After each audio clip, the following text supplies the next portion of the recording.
마른 땅을 적시는 단비 같은 방송 가음에 오신 여러분들을 환영합니다.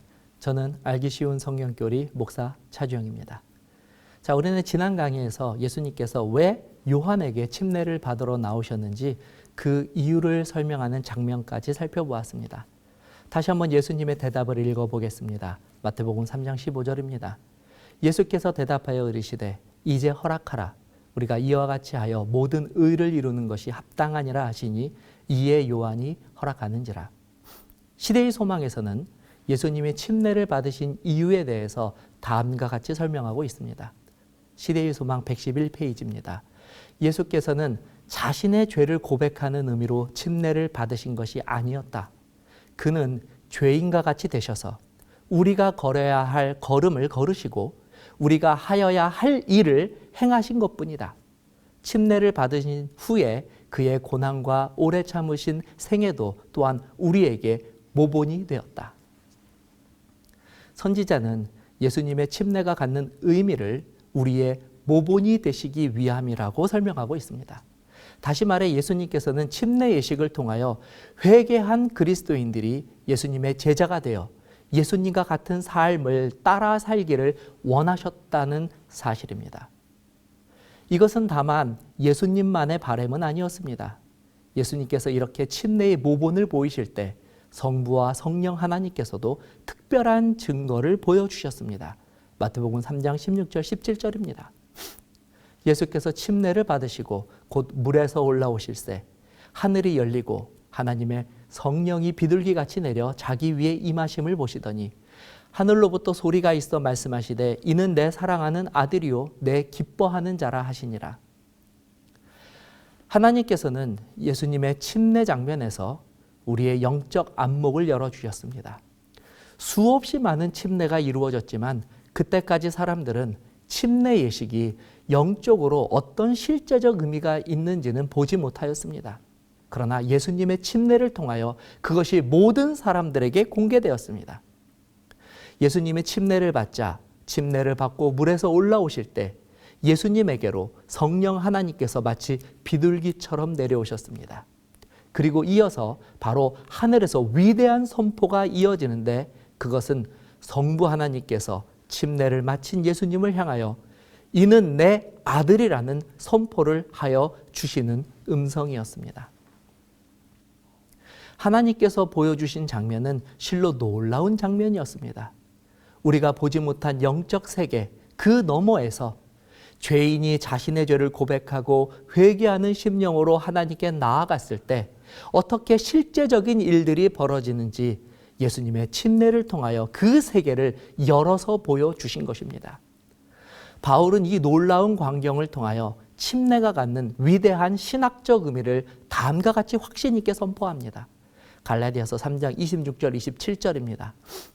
너희가 다 믿음으로 말미암아 그리스도 예수 안에서 하나님의 아들이 되었으니 누구든지 그리스도와 합하여 침례를 받은 자는 그리스도로 옷 입었느니라.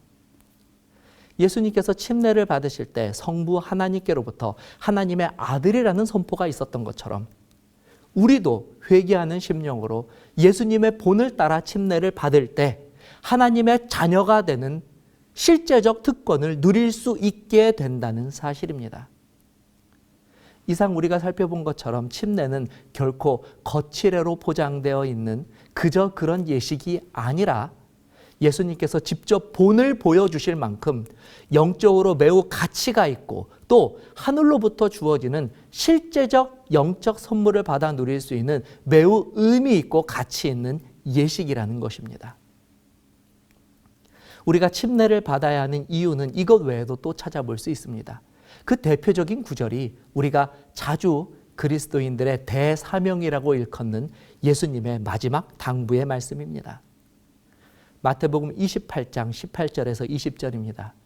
예수께서 나와 말씀하여 이르시되 하늘과 땅의 모든 권세를 내게 주셨으니 그러므로 너희는 가서 모든 민족을 제자로 삼아 아버지와 아들과 성령의 이름으로 침례를 베풀고 내가 너희에게 분부한 모든 것을 가르쳐 지키게 하라. 볼지어다 내가 세상 끝날까지 너희와 항상 함께 있으리라 하시니라.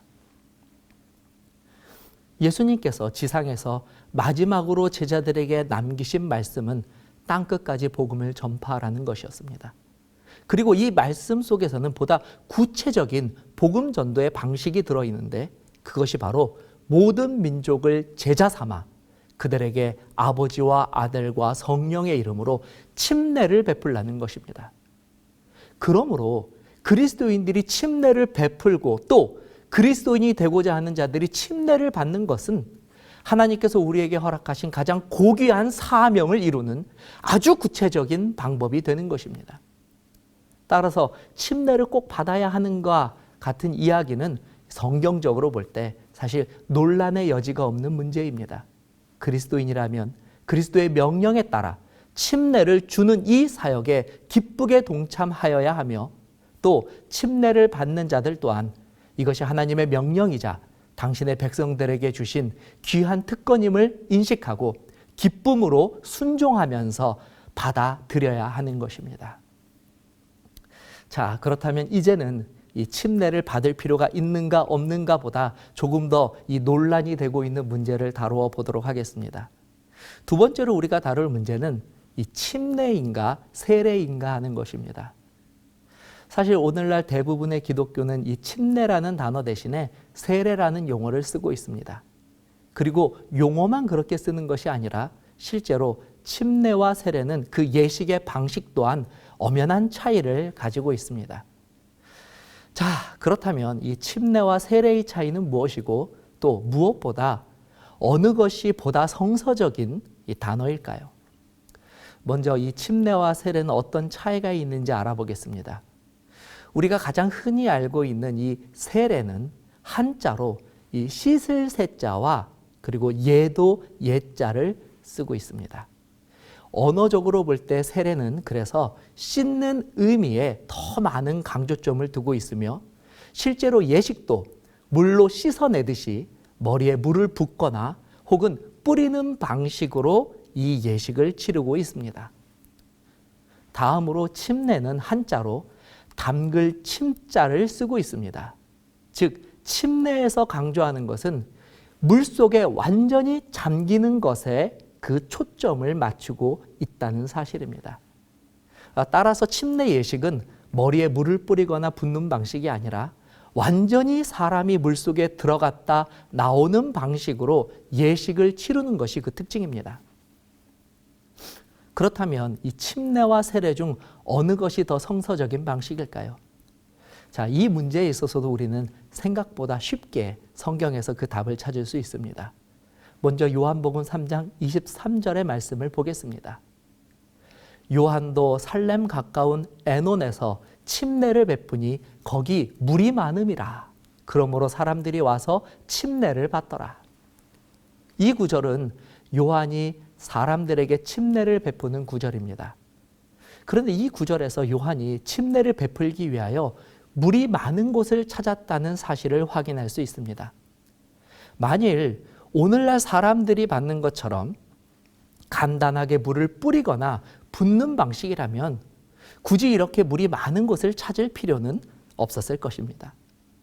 사실 이 팔레스타인 지방은 물이 매우 귀한 곳입니다.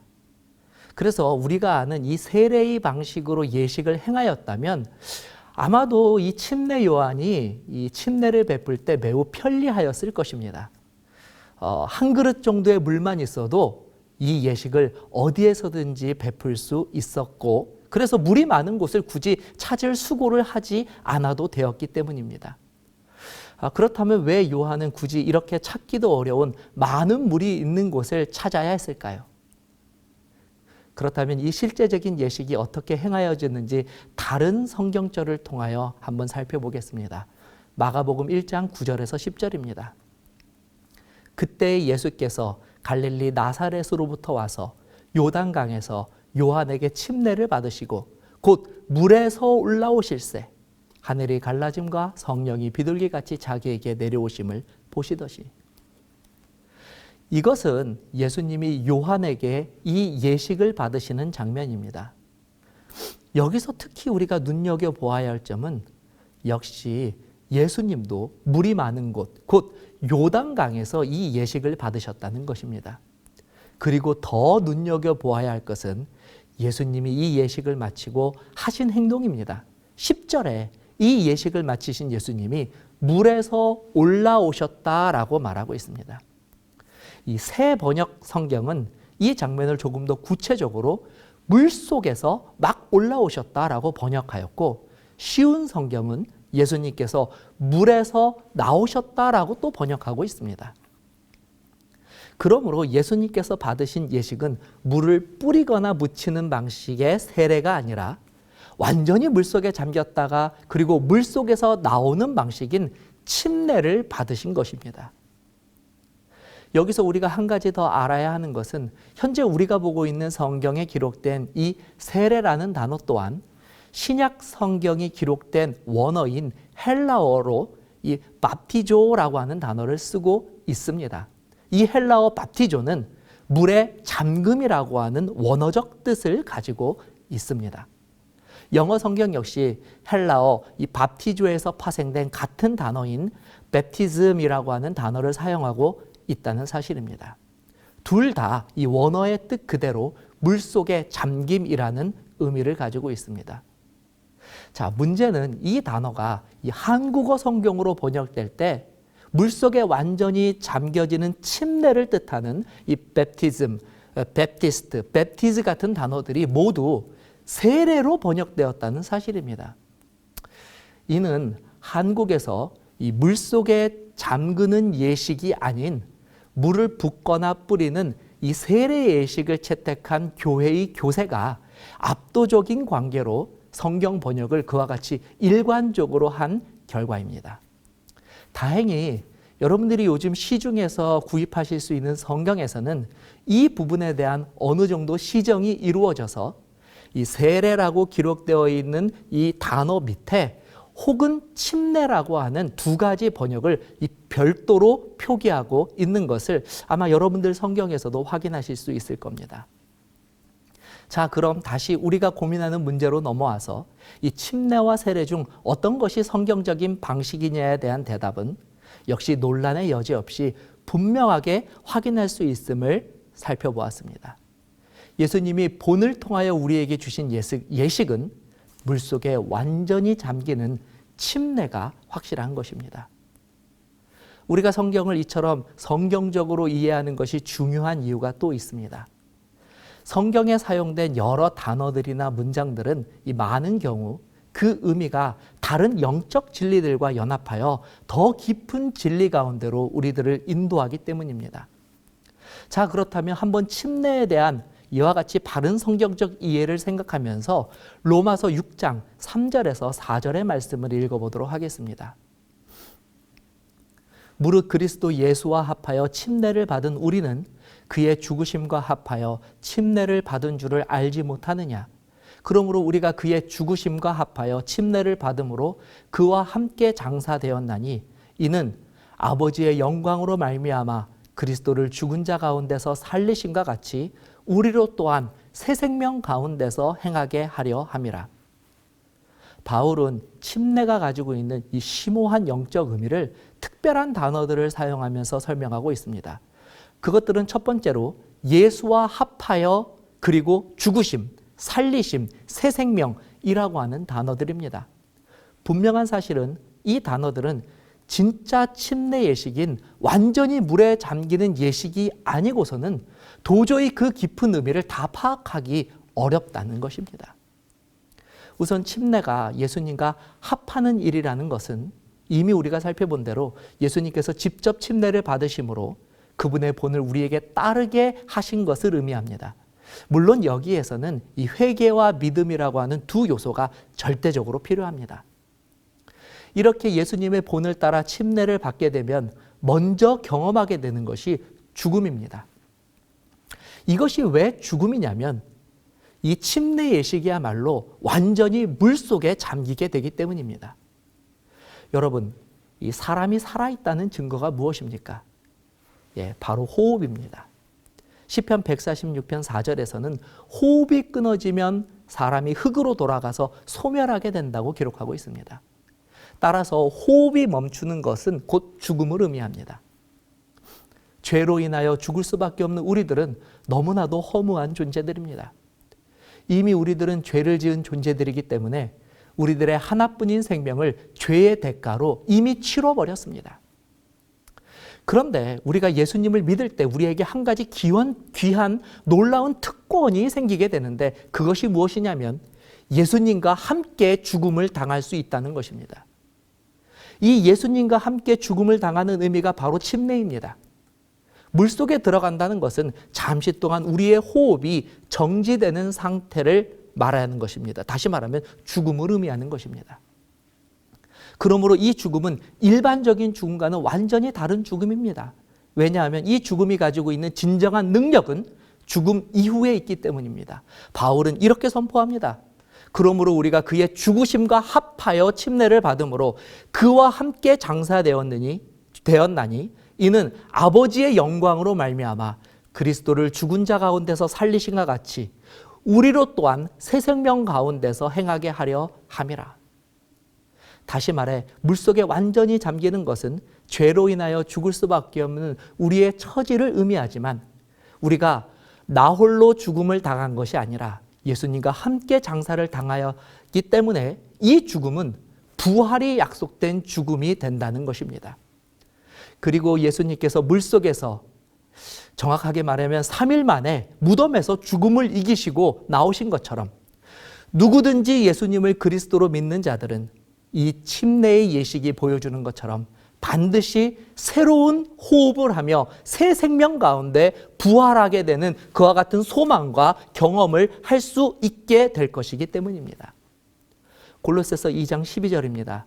너희가 침례로 그리스도와 함께 장사되고 또 죽은 자들 가운데서 그를 일으키신 하나님의 역사를 믿음으로 말미암아 그 안에서 함께 일으키심을 받았느니라.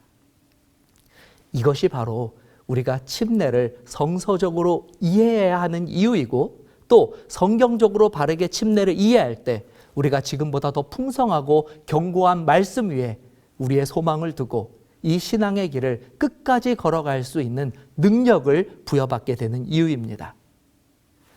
자, 이로써 우리는 제15과 침례에 대해서 살펴보았습니다. 다음 이 시간에는 16편 성만찬으로 함께 말씀을 나누도록 하겠습니다. 시청해 주셔서 감사합니다.